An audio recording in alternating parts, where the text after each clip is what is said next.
Greetings, I am Kavya Savani, a second year MBBS student at AIIMS Jodhpur.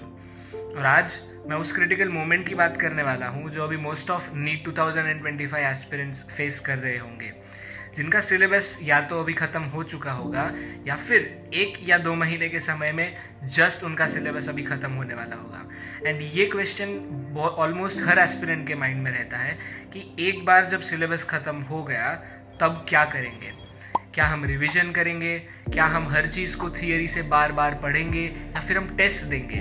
What is the ideal way after your syllabus is over to revise each and everything thoroughly so that आपने ये 2 साल जो भी मेहनत करी है उसका maximum output आप निकाल पाए बाय दिस रिविजन। तो यही क्वेश्चन का आंसर आज मैं आपके लिए लेके आया हूँ। Before going to what should be done, आपको 2 वर्ड्स के बीच में डिफरेंस समझना होगा। One is revisit and one is revision. हम अक्सर रिविजन की बात करते हैं लेकिन रीविजिट की बात नहीं करते। Revisit is a detail and thorough form of revision.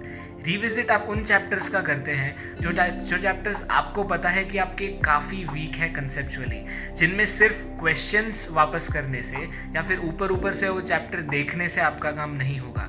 Revisit आप उन चैप्टर्स का करते हैं जो शायद अगर कोई क्रिटिकल क्वेश्चन आपसे नीट में अगर उस चैप्टर से पूछा जाए तो आप उसमें अपने मार्क्स लूज कर सकते हैं, और आप उस चैप्टर को तब तक रिविजिट करेंगे जब तक ऐसा कोई क्वेश्चन उस चैप्टर में से ना बन सके जो नीट में पूछा जाए और आपसे सॉल्व ना हो। तब तक आप उस चैप्टर को रिविजिट करते रहेंगे। Not remembering the minor facts, जो चीज़ हमारा एम होगी रिविजन में, आपको सिर्फ अपना कंसेप्ट स्ट्रॉन्ग करना है ड्यूरिंग रिविजिटिंग अ चैप्टर। अब क्वेश्चन ये आता है कि हम कैसे डिसाइड करें कि कौन से चैप्टर्स हमारे वीक है जिन्हें हमें रिविजिट करना पड़ेगा, एंड कौन से चैप्टर्स हमारे इतने सफिशिएंटली स्ट्रॉन्ग है कि रिविजन से हमारा काम चल जाए। इसके लिए मैं आपको देता हूँ एक 3 टेस्ट स्ट्रैटेजी। जिस भी दिन आपका सिलेबस खत्म हो, लेट्स अज्यूम कि आपका 1 अक्टूबर को सिलेबस खत्म हो रहा है, आप 2 अक्टूबर से एक 3 टेस्ट स्ट्रैटेजी फॉलो करिए। आई एडवाइस कि जब आपका सिलेबस खत्म हो तब आप थोड़े पीरियड का ब्रेक ले, because taking a break is very very necessary.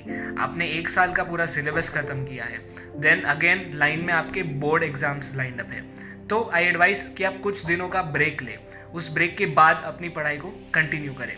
Now before that break happens, I want you to visit this 3 test strategy. इसमें आप क्या करेंगे, विदाउट एनी एडिशनल रिविजन और प्रिपरेशन, जैसे ही आपका सिलेबस खत्म हो, जस्ट विद दैट माइंडसेट आप 3 फुल सिलेबस टेस्ट देंगे।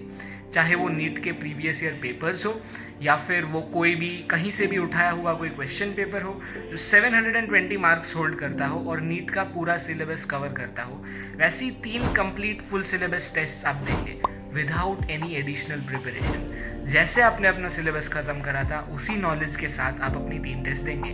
क्या इन 3 टेस्ट का जो मोटिव है वो हमारा स्कोर चेक करना है? नहीं। We will not be looking at the score of these test, not at all. आपका फोकस है उन चैप्टर्स को सेग्रीगेट करना जिन्हें आपको रिविजिट करना है और जिन्हें आपको रिवाइज करना है। आपको इन दोनों चैप्टर्स को डिफ्रेंशिएट करना है इन टेस्ट के बेसिस पे। कैसे? अगर कोई ऐसे चैप्टर का क्वेश्चन था जो आप अभी सॉल्व नहीं कर पा रहे, लेकिन आप कॉन्फिडेंट हो कि जब आपने वो चैप्टर पढ़ा था तब आपसे वैसे टाइप के क्वेश्चन सॉल्व हो रहे थे, उन चैप्टर्स को आपको सिर्फ रिवाइज करना है। लेकिन अगर आपको ऐसे कोई क्वेश्चंस मिले जो आपको शायद तब भी आपने सॉल्व करे होते जब आपने जस्ट चैप्टर पढ़ा था, तब भी शायद आपसे वो क्वेश्चन सॉल्व ना हो पाते, कंसेप्चुअली टफ क्वेश्चंस या फिर ऐसे कंसेप्ट के क्वेश्चंस जो कंसेप्ट्स आपने अपने पढ़ाई के टाइम पे छोड़े थे फॉर लेटर, ये सारी चीज़ें आपकी जाती है इन द रिविजिट कैटेगरी। ये सारे चैप्टर्स और ये सारे टॉपिक्स आपको रिविजिट करने होंगे, ना कि रिवाइज। रिविजिट में आप क्या करेंगे? रिविजिट में you will do the same thing जो आप नॉर्मल स्टडी के वक्त करते थे। आप जो भी लेक्चर्स देखते हैं उनका लेक्चर्स अटेंड करेंगे, थोड़ी सी MCQ प्रैक्टिस देंगे, then you will try to solve some real questions जो नीट में पूछे गए हैं, then you will be ready. आप सेम चीज़ जो पढ़ाई के वक्त करते थे वही चीज़ आपको रिविजिट में करनी है। देन रिविजन में हम क्या करेंगे? नाउ अज्यूमिंग कि आपका जो सिलेबस है वो अराउंड अक्टूबर या फिर नवंबर खत्म हो, तो ये सारी चीज़ सेग्रीगेट करके आप जितने भी टॉपिक्स आपके बाकी है वो सारे रिविजिट करके by 31 December of this year आप रेडी हो जाने चाहिए to begin your revision of the entire syllabus. Because अगर आप जनवरी में शुरू करते हैं, if I consider May as the month for your NEET, जो 2 साल से नीट मे में ही हो रही है, so considering NEET to be occurring in May, January, February, March and April, आपको 4 महीने मिलते हैं पूरे to revise the entire syllabus, which is sufficient to revise each and everything that has to be asked in NEET. अभी revise कैसे करें, revision की strategy क्या होनी चाहिए? आपको रिवीजन में वही 2 चीज़ें ध्यान रखनी है जो आपने पढ़ाई के वक्त रखी है, थियरी एंड टेस्ट। इन दोनों का एक परफेक्ट रेशियो आपको लेकर चलना है, एक भी चीज़ को ज़्यादा या फिर कम नहीं करना, वरना पूरी रिवीजन स्ट्रैटेजी डिस्टर्ब हो जाएगी। अब ये जो 4 महीने थे, मैंने इसे ब्रेक कर दिया है 1+3 में। पहला 1 महीना एंड बाद के 3 महीने। पहला 1 महीना आपका फोकस रहेगा थियरी पर। जब भी आप कोई चैप्टर लेंगे तब पहले उसकी थियरी थॉरली कंप्लीटली वापस समझने की कोशिश करेंगे, उसे अपने ब्रेन में फिर से बिठाने की ट्राई करेंगे, बिकॉज काफ़ी ऐसी चीज़ें होती है जो फर्स्ट टाइम में तो ब्रेन में नहीं बैठती, लेकिन जब आप दूसरी बार उसे पढ़ते हैं, समझते हैं, उसका ओवरव्यू लेते हैं, वो चीज़ परमानेंटली आपके दिमाग में बैठ जाती है and that helps a lot. तो आप पहला फोकस करेंगे अपना थियरी पर। अब अपना 70% ऑफ द टाइम देंगे थियरी को एंड 30% ऑफ द टाइम देंगे टेस्ट्स को। इसलिए ये इनिशियल 1 महीने में मैंने 2 टेस्ट पर वीक का आपको टारगेट दिया है कि 7 दिनों में आपको 2 टेस्ट देनी है। वो 2 टेस्ट किसी भी दिन हो सकती है, जब भी आप कंफर्टेबल हो। If you are comfortable on weekends, आप सैटरडे संडे करिए, आप किसी वीकडेज पर करिए, it does not matter, but 2 test a week का टारगेट आपको रखना है। थियरी पढ़ने का ये मतलब नहीं कि आप सिर्फ थियरी में डूब जाए, आपको अपनी प्रैक्टिस चालू कर देनी है फ्रॉम जनवरी इटसेल्फ। तो 30% ऑफ द टाइम आप अपना टेस्ट को एंड एमसीक्यूज को देंगे एंड 2 टेस्ट अ वीक करने का टारगेट रखेंगे। इसके साथ हमारा जो फर्स्ट मंथ है वो ख़त्म हो जाएगा, जिसमें आपने मोस्ट ऑफ अपनी जो थियरी है, थियरी में जब मैं कहता हूँ it's mostly refers to biology की अपनी कंप्लीट थियरी आपकी इस 1 महीने में रिवाइज हो जानी चाहिए। आपने अगर शॉर्ट नोट्स बनाए हैं तो वेल एंड गुड, अगर आपने एनसीईआरटी में अंडरलाइंस हाईलाइट्स किए हैं, well and good, revise those. अब ये जो बाकी के 3 महीने हैं, these will be completely dependent on test. ये जो 70-30 का रेशियो था, वील रिवर्स दैट रेशियो। 30% अपना आप टाइम देंगे थियरी को, और ये वही थियरी होगी जो आपकी टेस्ट्स में गलत हो रही है। 70% of the time you will give to tests, और इसको आप यूटिलाइज करेंगे to make a target of 4 tests a week. आपको 1 वीक में, मतलब कि 7 दिन में 4 कंप्लीट 720 मार्क्स की टेस्ट देनी है।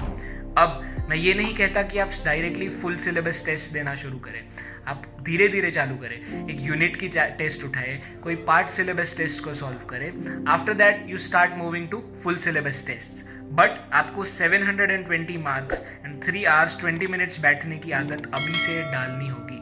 एटलीस्ट 4 टेस्ट अ वीक आपको इन 3 महीने में देनी है, एंड लास्ट के 2 months ये सारी टेस्ट आपकी फुल सिलेबस टेस्ट होनी चाहिए, जो नीट का पूरा सिलेबस कवर करे। आपने एटलीस्ट अपने पूरे जर्नी में एटलीस्ट 50 टेस्ट ऐसी देनी होगी जो एक्चुअली नीट का पेपर जिसमें से पूछा जा सकता है।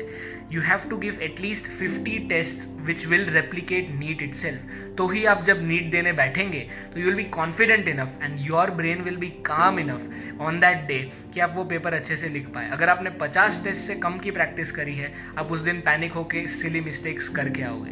बट आपका ब्रेन अगर इतना ट्रेन हो चुका है कि उसने 50 बार उसी सिचुएशन को अगर देख लिया है, तो आपको ट्रस्ट में उस दिन कोई भी इशू नहीं आएगा।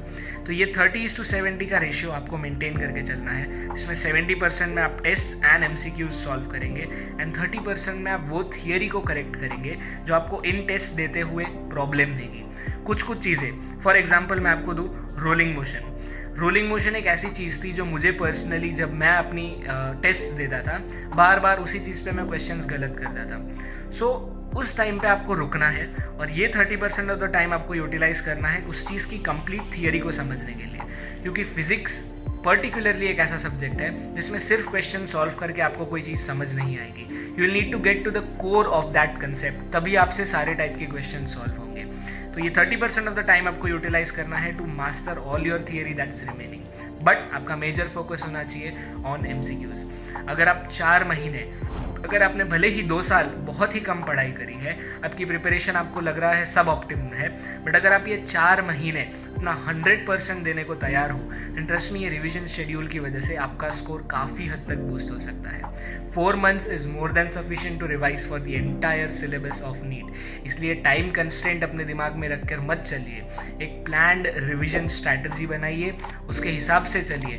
4 महीने काफ़ी टाइम होता है। 4 महीने इज़ कंसिडरिंग दैट आपका सिलेबस दिसंबर में जाके ख़त्म हो। आपका सिलेबस जब भी ख़त्म हो, आप उस हिसाब से इस स्ट्रैटेजी को इम्प्रोवाइज कर सकते हैं।